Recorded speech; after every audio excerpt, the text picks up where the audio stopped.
Ciao a tutti e benvenuti in una nuova puntata di Forzinet. Oggi sono qui per commentare quanto accaduto ad NXT No Mercy, l'ultimo evento della WWE, in particolar modo del roster di NXT andato in scena la scorsa notte. Un evento che non ha regalato particolari sorprese. Io avevo previsto più di un cambio di titolo, alla fine è cambiato proprio quello che, non avevo previsto. Comunque ero molto incerto e alla fine sono andato per Oba Femi. Invece Ricky Sainz è il nuovo campione di NXT perché è riuscito a detronizzare appunto il lunghissimo regno del nigeriano che durava dall'inizio di gennaio, quando aveva conquistato il titolo in apertura del 2025. Un match secondo me molto molto interessante, e soprattutto c'è da sottolineare che la vittoria di Ricky Sainz è arrivata in maniera abbastanza pulita, in maniera proprio pulita, perché comunque l'ex wrestler della AEW gli ha rifilato più DDT, una soprattutto ovviamente quella rotante con l'appoggio e il sostegno delle corde, che praticamente è diventata la sua nuova mossa finale, oltre alla Rochambeau, che praticamente sarà decisiva poi per il conteggio fino al 3 da parte dell'arbitro. Quindi Ricky Sainz è il nuovo campione di NXT.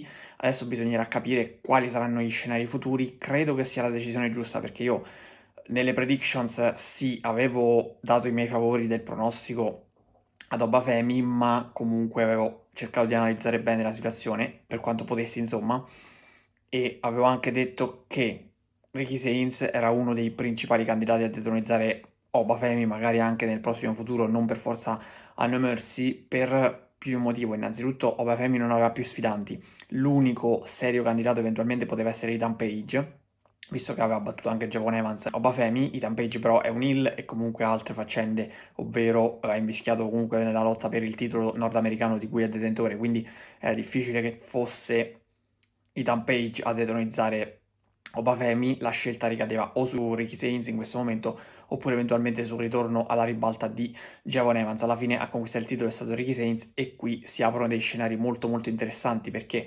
Obafemi andrà nel main roster. Chiaramente la domanda che tutti ci facciamo, che io mi faccio da diverse settimane, ormai forse anche da diversi mesi, perché una volta conquistato il titolo, una volta dominato e sbaragliato praticamente qualsiasi avversario, Obafemi, dopo aver perso il titolo, cosa avrebbe fatto, cosa farà adesso? Ebbene, potrebbe andare nel main roster, ma non è detto, potrebbe esserci anche una rivincita contro Ricky Sainz, che comunque ha vinto in maniera pulita. Non cambia invece il titolo femminile. Io qui ero andato più per una vittoria di Lola Vice, invece un po' a sorpresa, ma neanche troppo, perché comunque ho anche analizzato qui la situazione e secondo me c'è una Jordan Grace che si candida per una rivincita contro Jessie Jane, che già aveva battuto Jordan Grace con l'aiuto ovviamente delle sue compagne e di Blake Monroe.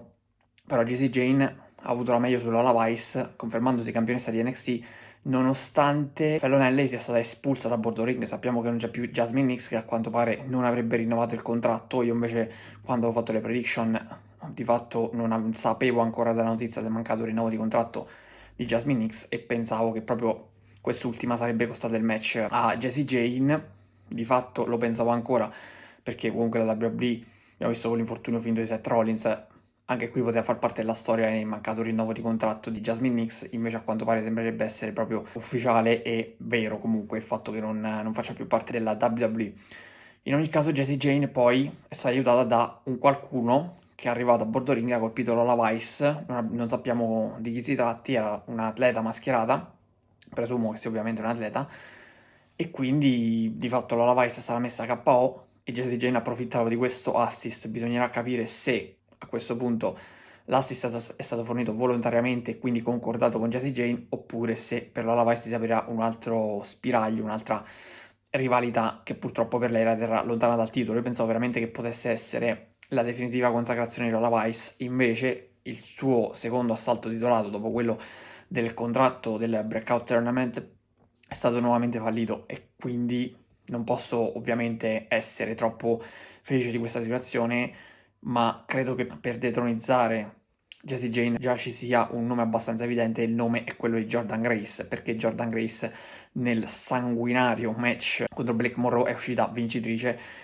È stato un match veramente stellare, un weaponized steel cage match, quindi un match all'interno della gabbia in cui è stato utilizzato praticamente di tutto per colpire l'avversario, e quindi io credo veramente che quello sia stato forse il match migliore della serata. Sono un amante di questo tipo di match, l'ho sempre detto e lo confermo. A vincere sta Jordan Grace, schiantando attraverso il tavolo Blake Monroe, dal paletto, non dalla cima della gabbia, altrimenti sarebbe stato veramente qualcosa di altamente spettacolare, ma comunque il match è stato molto molto interessante, molto bello. Tra l'altro Blake Monroe si è azzardato addirittura a legare Jordan Grace alla gabbia e poi a tagliare i capelli, quindi è stato un grande smacco nei confronti dell'ex atleta della TNA, che adesso invece secondo me andrà alla caccia del titolo.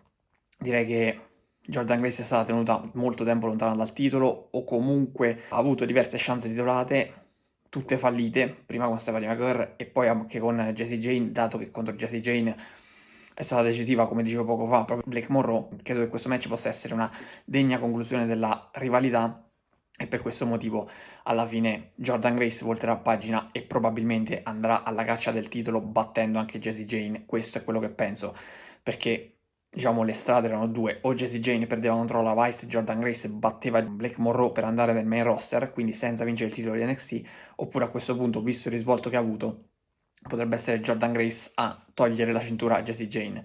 Ethan Page invece, come previsto, ha mantenuto il titolo nordamericano battendo Tavion Heights, però già c'è un nuovo sfidante, ovvero io del Dr. Wagner, che è il campione latinoamericano della AAA, quindi sarà veramente un match molto molto interessante, ma lì credo che dopo che Ethan Page non è riuscito a strappare il titolo latinoamericano al messicano, neanche il messicano riuscirà a strappare la cintura al canadese, però comunque sarà un match molto interessante da seguire nelle prossime settimane. In ogni caso Tavion Heights ha già fatto il suo step, quindi ha avuto un match titolato, ha anche schienato Ethan Page nel match fondamentalmente, adesso non reclamerà più la chance titolata. Sono molto curioso tra l'altro di vedere quali saranno i risvolti per i futuri incontri di Ethan Page e chi sarà l'avversario che detronizzerà Ethan Page. A questo punto io faccio un nome contro cui Ethan Page già è andato, ovvero Javon Evans, perché Javon Evans non è riuscito a conquistare il titolo di NXT, anche se Javon Evans avrà una chance per il titolo X Division della TNA contro Leon Slater, quindi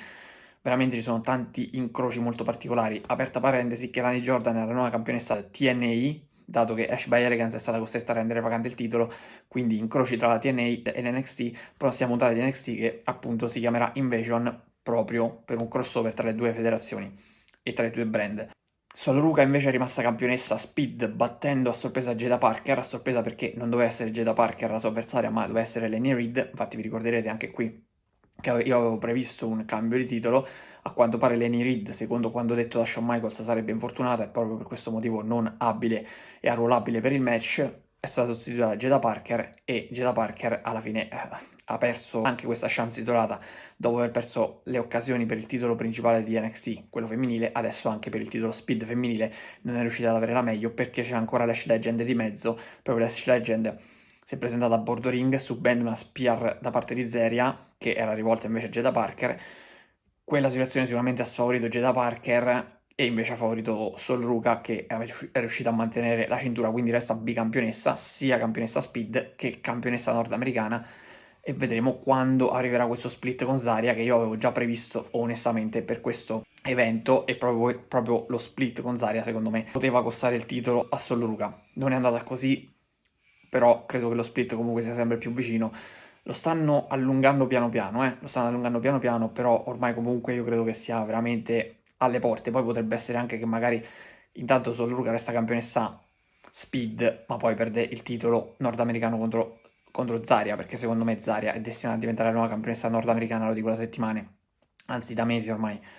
E poi appunto, come già detto, Javon Evans, l'avevo appena citato come possibile nuovo sfidante per il titolo nordamericano di Ethan Page. Nel match invece di apertura di No Mercy è riuscito a battere Josh Briggs prendendosi la rivincita dopo che lui era stato battuto proprio da Briggs in una puntata di NXT di qualche settimana fa.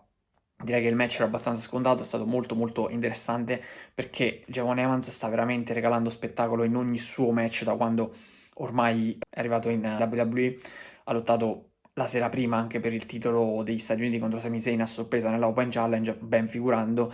Mi dispiace che non abbia ancora conquistato una cintura, ma credo che comunque sia un passaggio obbligatorio prima di promuoverlo nel main roster. Lui ha ancora tanto da dare nel roster di NXT e quindi io credo che una cintura, una conquista di una cintura, qualsiasi essa sia fondamentale. Magari non sarà quella principale, ma potrebbe comunque essere, che so, come detto, il titolo nordamericano. Tra l'altro lui la rivalità con Ethan Page comunque l'aveva persa, non è uscito abbastanza male da quella rivalità, e proprio per questo motivo potrebbe rinvigorire la rivalità di inizio anno per chiuderla definitivamente e magari prendersi il suo primo titolo ad NXT, che sarebbe anche, secondo me, sia ora di vincere, sia anche ovviamente alla portata, quello nordamericano, perché rispetto al titolo principale dove c'era Bafemi che è un colosso, qui Ethan Page secondo me è un avversario molto più alla portata, anche se sta facendo molto bene ad NXT, molto più di quello che mi potessi aspettare. Per oggi è tutto, vi do appuntamento alla prossima puntata di Force Net. Ciao a tutti.